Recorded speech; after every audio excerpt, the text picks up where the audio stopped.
बर' रायजो राजा थामहिनबा गासै आसामनिनो नोगोरारिफोरनिसिम गोदान बोसोर 2022 मायथाइ बेनि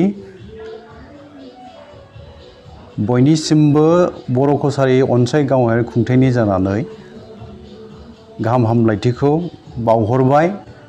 गोदान बोसोर 2022 मायथाइया बयनिबो जिउआव गोजोननाय लाबोथों। जोंनि हारिनि थाखाय मावनो लानाय गासैबो थांखि मिजिं सिमांफोरा जाफुंसार जानो हाथों। बयबो संसाराव गोजोन आलो गोजोनै रायजो जानो हाथों, मोनजाथों। बयनिबो जिउआव गोजोन थासारिया फैथों।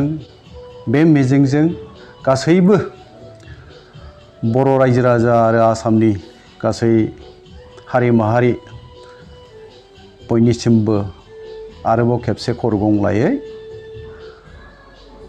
बर' कसारी अनसाय गावारि खुंथायनि जानानै जोङो बा आंनिफ्राय गाहाम हामलायथिखौ बावहरबाय।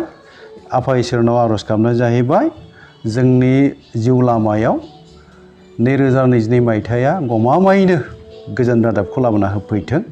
बेखौनो आङो आर'ज गाबबाय आरो रायजो राजानिसिम गाहाम हामलायथि बावहरनायनि आंनि बे दायनिसो रादाबखौ बावनो फोजोबबाय। गोजोन्थों।